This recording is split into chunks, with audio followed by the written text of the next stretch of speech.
Fala galera, beleza? Seja muito bem-vindo a mais uma aula. Aula 3 do módulo 2, números primos, aqueles números que não são irmãos. Brincadeira, vamos lá. Lembra lá na aula de divisibilidade que nós descobrimos que todo número é divisível por 1 e que todo número é divisível por si mesmo? Beleza, número primo entra aí, só que com uma palavrinha extra. É um número primo aquele número que só possui o 1 e a si mesmo como divisores. Então, todo número é divisível por 1 e por si mesmo, todo. Mas aqueles que tiverem só o 1 e a si mesmo como divisor são chamados de números primos. Mais um detalhe importante é que esse número, para ser primo, tem que ter dois divisores. Por isso que eu já entro na primeira observação. O 0 e o 1 não são primos. Por quê? Porque o único divisor do 0 é o 1. O único divisor do 1 é o 1. Eles não têm dois divisores. É por causa disso, então, que os números primos começam a partir do número 2. Observe só. Quem são os divisores do 2? O 1 e a si mesmo. Dois divisores. Opa! Então o 2 é primo. Porque ele só possui o 1 e a si mesmo como divisor. O 3 também é primo? É. Porque entra dentro dessa definição. Possui dois divisores, o 1 e a si mesmo. Olha o 4 aqui, por exemplo. O 4 possui o 1 e a si mesmo como divisor? Sim, possui. Mas ele não possui somente esses divisores. Além do 1 e de si mesmo, o 4 possui o 2 como divisor. Então o 4 não é primo. O 5. O 5 só possui o 1 e a si mesmo como divisor? Sim, então o 5 é primo. Agora aqui tem uma outra observação. Se o número não é primo, ele vende combustível. Como assim vende combustível? É porque ele é um número composto. Tá, parei. Então, se o número não é primo, ele é composto. Nesses exemplos, 2, 3 e 5 são primos e o 4 é composto. Professor, e o 0 e 1? O 0 e 1 não são números primos e nem números compostos, tá ok? A questão de ser primo ou composto é de 2 para frente. Bom, professor, e como que eu vou saber se o número é primo? Eu te respondo. Se o número for pequeno, quanto menor ele for, mais fácil é de descobrir. Porque é mais fácil de saber se ele tem ou não mais divisores além de 1 e de si mesmo. Mas, de uma maneira um pouco mais prática, nós podemos usar o quê? Nós podemos usar o crivo de Eratóstenes. Em que consiste esse crivo? Você faz a quantidade de números até o último que você quer saber se é primo ou não. Então eu fiz uma listagem de 2 até 30. Isso significa que eu quero saber quais são os números primos que vão de 2 até 30, certo? Eu quero saber de 2 até 100, quais são os números primos. Então você faz de 2 até 100, independente da quantidade de números que você vai colocar por linha. Eu vou fazer até 30 para vocês entenderem o processo. O 2 não é o primeiro número primo? Sim. Então circula. Depois que você circulou o 2, você faz o quê? Você exclui todos os múltiplos de 2. Por quê? Porque se você está excluindo os múltiplos de 2, você está excluindo os números que são divisíveis por 2. Opa! Então se eu estou excluindo os números que são divisíveis por 2 é porque eles não são primos. Exclui o 4, exclui o 6, exclui o 8, exclui o 10. Todos esses eu sei que não são primos, porque além do 1 e de si mesmo, eles têm o 2 como divisor. Selecione o próximo número. 3. 3 é primo. Aí o que você faz? Exclui todos os múltiplos de 3. 6, 9, 12, 15, 18, 21, 24, 27 e 30. Você excluiu aqueles números que, além de 1 e de si mesmo, tem o 3 como divisor. Circula o próximo número. Exclua os múltiplos dele. 5, 10, 15, 20, 25. Ó, excluiu 25. Alguns já estavam excluídos, mas confira todos. Circula o próximo número. 7. 7, 14, 21, 28. Estão todos excluídos. Circula o próximo número. 11. 11, 22, 33. Nem está aqui. Circula o próximo número. 13, 26, 39. 39 não está aqui. Circula o próximo número. 17, 34. Se já passou de 30, acabou. Mesma coisa para o 19. 19, 38. Passou de 30. 23, 46. Passou de 30. 29, 58. Passou de 30. Pronto. Esses números que você circular nesse processo que eu falei de exclusão dos múltiplos, esses que você circulou, sem que você tenha esquecido de excluir nenhum múltiplo, são números primos. Então aqui nós temos a listagem dos números primos de 2 até o 30. 2, 3, 5, 7, 11, 13, 17, 19, 23 e 29. Inicialmente, memorizar esses números primos é suficiente. Depois, à medida em que a necessidade for surgindo, aí a gente vai aprendendo mais. Então, tente memorizar pelo menos esses. Um processo prático para descobrir se o número é primo, se você não quiser usar o crivo de Eratóstenes, que é obviamente muito demorado, é esse daqui. Você vai pegar esse número que você quer saber se é ou não primo e vai fazer sucessivas divisões pelos números primos até o quê? Até encontrar uma divisão que seja exata ou até encontrar uma divisão que, não sendo exata, tenha um quociente menor do que o divisor. Em cada uma dessas situações a gente vai ter uma conclusão. Vamos ver na prática. Vou pegar o 79 e vou dividir pelo primeiro número primo, 2. A gente sabe que esse número aqui é ímpar. Número ímpar não é divisível por 2. Nós vamos ver mais na frente os critérios de divisibilidade, mas eu já adianto aqui. Número ímpar não é divisível por 2. Só números pares que são divisíveis por 2. Nem preciso continuar a divisão, certo? Tento a divisão por 3. Tem critério de divisibilidade também, mas como eu ainda não ensinei, vamos fazer. 2 vezes 3 dá 6, sobra 1, desce o 9. 6 vezes 3, 18, sobra 1. Perceba o seguinte, não deu divisão exata, que é a primeira situação que eu falei para vocês, e também não deu a segunda situação. O quociente ainda não está menor do que o divisor, está maior. Enquanto você não encontrar nenhuma dessas duas situações, continue fazendo divisões sucessivas pelos números primos, ok? Por 5, a gente sabe que os múltiplos de 5 terminam em 0 ou 5. Então, se um número é divisível por 5, ele tem que terminar em 0 ou 5. Esse aqui não termina, mas mesmo assim, mesmo sabendo, eu vou fazer. 1 vezes 5 dá 5, sobra 2, desço 9. 5 vezes 5 dá 25, sobra 4. Eu quis fazer só para a gente perceber o seguinte. Não deu divisão exata, a primeira situação não foi encontrada.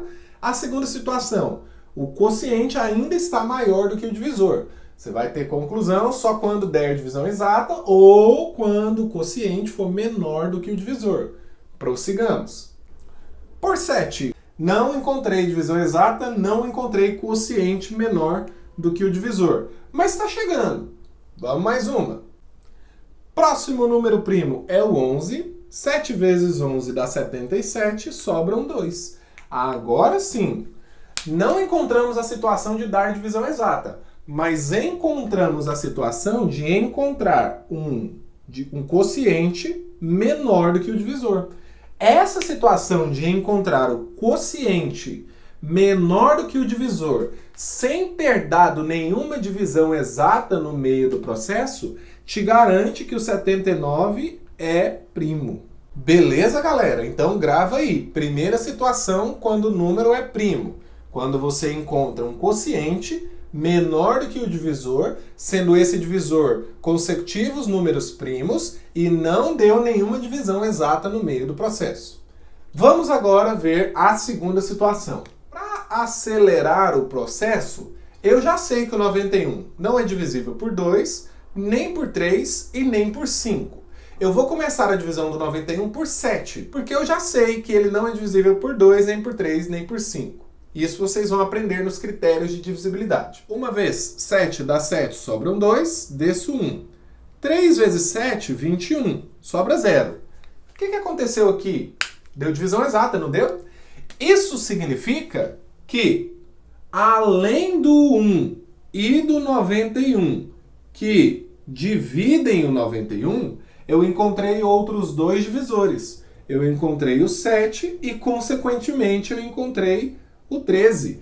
Isso significa que o 91 não é primo, porque além de ter encontrado 1 e a si mesmo como divisor, eu encontrei pelo menos mais 2. Pode ser que tenha mais divisores, mas só esses 2 a mais aqui do que o 1 e a si mesmo me garante que ele não é primo. Conclusão, 91 não é primo. Temos aí nosso processo prático para saber se o número é ou não primo, fazendo sucessivas divisões por números primos até encontrar um quociente menor do que o divisor ou até encontrar uma divisão exata. Cada uma dessas situações te levará a uma conclusão. Pessoal, pensa aqui comigo sobre o 2. O 2 é primo.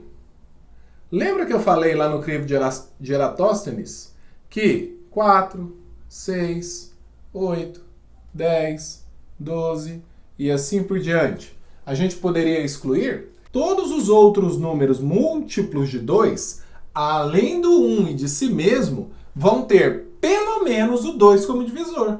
Então você concorda comigo que nenhum deles será primo?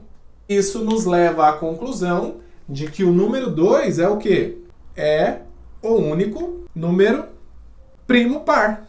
Não tem mais nenhum número primo que seja par. Só o 2. Todos os demais números primos são ímpares. Muito cuidado. Não quer dizer que se o número é ímpar, ele é primo. Eu estou querendo dizer que todos os outros números primos, que não é o 2, são ímpares. Mas não é porque ele é ímpar que ele será primo. O caminho de volta não vale aí. Por exemplo, o 15.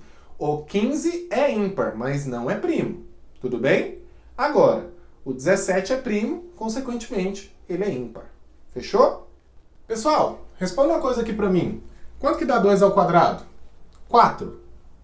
4 menos 1, 3. Quanto que dá 2 elevado ao cubo? 8. Menos 1, 7. Quanto que dá 2 elevado à quarta? 16. 16 menos 1, 15.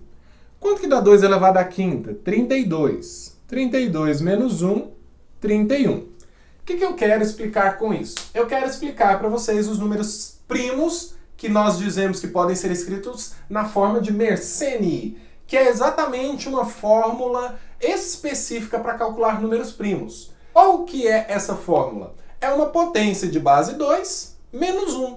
Então vamos perceber aqui. Quem foram os números primos que nós conseguimos escrever nessa forma? O 3, o 7 e o 31. Significa que todo número primo consegue ser escrito na forma de Mersenne? Não. Perceba que o 2 não está aqui, o 5 não está aqui, o 11, o 13, o 17, o 23 não estão aqui, o 29. Então, assim, não são todos os números primos que podem ser escritos na forma de Mersenne. Mas, se o número pode ser escrito da forma potência de base 2 menos 1, esses números primos são chamados de números primos escritos na forma de Mersenne. Tivemos 3 exemplos aqui que podem ser escritos na forma de Mersenne e um exemplo que não. 15 de janeiro de 2019, descoberto número primo com quase 25 milhões de dígitos. O ano começou com uma boa notícia para a ciência. Matemáticos profissionais e amadores do projeto de pesquisa mundial Great Internet Mersenne Prime Search descobriram o maior número primo conhecido, com 24.862.048 dígitos, mais de 1,5 milhão do que o número primo recorde descoberto em 2017, ele pode ser expresso como 2 elevado a 82.589.933 menos 1. Ai, professor, mas por que isso vai influenciar na minha vida? Galera, números primos são difíceis de serem descobertos. Eles são infinitos. É possível provar isso na matemática. Mas quanto maior é o número primo, mais difícil é de descobri-lo. Isso significa que nós podemos aplicá-los na criptografia. Vou até mostrar aí na tela para vocês no vídeo uma conversa de WhatsApp. O que tem escrito lá no começo? Observe bem aí, ó. As mensagens, parará, parará, parará, são criptografadas. E se você clicar em Saiba Mais aí, vocês vão ver que elas, pelo menos o WhatsApp diz, que elas são criptografadas até mesmo em relação ao próprio WhatsApp. Ou seja, as suas mensagens elas têm um código secreto que podem abri-las, mas o único que tem essa chave é você. Pessoas, para conseguir ter acesso às suas mensagens trocadas com seus familiares e amigos, precisam descobrir essa chave. E na maioria das vezes, os números primos estão envolvidos na abertura dessas fechaduras de acesso às suas mensagens, entende? Então, os números primos te protegem. Os números primos protegem sites bancários, senhas de cartão de crédito e tudo mais. A importância dos números primos está aí, na criptografia. E é por isso que eu estou trazendo essa notícia para você de 2019. Inclusive, a pessoa que descobriu esse número primo gigantesco, claro que com a ajuda de computadores super avançados, ganhou um prêmio, se não me engano, de 10 mil, 11 mil dólares. Tem que ver certinho na notícia, mas a ciência matemática premia muito esses pesquisadores que descobrem coisas novas relacionadas com a ciência matemática. Tá aí um bom motivo para você começar a estudar de maneira cada vez mais profunda essa disciplina. Um detalhe importante, se você percebeu, esse número primo está escrito na forma de Mersenne, tá ok? Então é isso, galera. Muita informação boa nessa aula hoje. Espero que você tenha entendido tudo e espero ver você na minha próxima aula.